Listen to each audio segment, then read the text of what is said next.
brought you by Silver Pumps and Motors.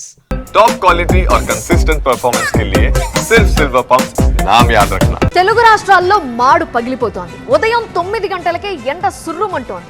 వేసవి ప్రారంభంలోనే ఎండలు దంచుకొడుతున్నాయి. కొన్ని ప్రాంతాలు నిప్పుల కొలిమినే తలపిస్తున్నాయి. ఏప్రిల్ మేలో సమ్మర్ వెదర్ బెదురు పుట్టిస్తోందని చెప్తున్నారు వాతావరణ శాఖ నిపుణులు. ఇప్పటికే తెలంగాణలో పలు జిల్లాల్లో ఎల్లో అలర్ట్ కూడా జారీ చేశారు.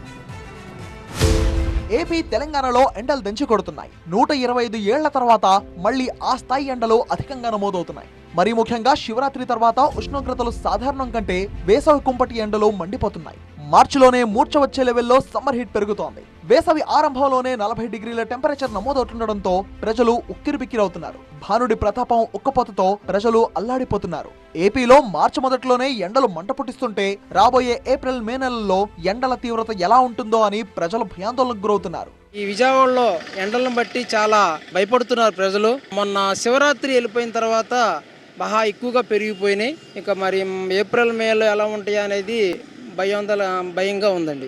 ఇక తెలంగాణ సమ్మర్ వెదర్ బెదురు పుట్టిస్తోంది. భానుడి భగభగలతో ఉడికిపోతున్నారు రాష్ట్ర రాజధాని హైదరాబాద్ లో నివసిస్తున్న ప్రజలు. అంతేకాదు దక్షిణ ఉత్తర తెలంగాణ జిల్లాల్లో ఎండల తీవ్రత అధికంగా ఉందని హైదరాబాద్ వాతావరణ శాఖ అధికారి ధర్మరాజ్ తెలిపారు. ఈ నెల చివరి 2 వారాల్లో ఎండల తీవ్రత అధికంగా ఉండడంతో వడగాల్పులు వీస్తాయన్నారు. ఉదయం 11 గంటల నుంచి మధ్యాహ్నం 3 గంటల వరకు ఎండ తీవ్రత అధికంగా ఉంటుందని చెప్తున్నారు. మార్చి నెల చివరి 2 వారాల ఉష్ణోగ్రత క్రమంగా పెరిగే అవకాశాలు కనిపిస్తున్నాయని చెప్తున్నారు. 40 డిగ్రీల నుండి 50 డిగ్రీల మధ్య ఉష్ణోగ్రతలు నమోదవుతాయని అంచనా వేస్తున్నారు. నారాయణపేట్, గద్వాల్, మహబూబ్ నగర్, వనపర్తి, నాగర్ కర్నూలు జిల్లాలకు ఎల్లో అలర్ట్ జారీ చేశారు. ములుగు, భద్రాద్రి కొత్తగూడెం, ఖమ్మం జిల్లాల్లో కూడా అధిక ఉష్ణోగ్రతలు నమోదయ్యే అవకాశాలు ఉన్నాయని ధర్మరాజు తెలిపారు. రాత్రిపూట కూడా అసౌకర్యమైనటువంటి వాతావరణం అనేది దక్షిణ ఉత్తర తెలంగాణలో ఎక్కువ కనిపిస్తూ ఉంటుంది. దీర్ఘకాలికంగా మనం చూసుకున్నట్లయితే 4 నుంచి 6 రోజుల వరకు కూడా ఈ యొక్క మార్చ్, ఏప్రిల్, మే కనుక తీసుకున్నట్లయితే మనకి ఎండ తీవ్రత కానీ వడగాల్పులు అనేవి ఉండే అవకాశం అయితే కనిపిస్తుంది. దీర్ఘకాలిక సగటున తీసుకున్నట్లయితే ఉదయం 11:30 నుంచి మధ్యాహ్నం 3:30 మధ్యలో ఎండ తీవ్రత అధిక ఉష్ణోగ్రతలు ఉండే అవకాశం ఉందని వివరించారు.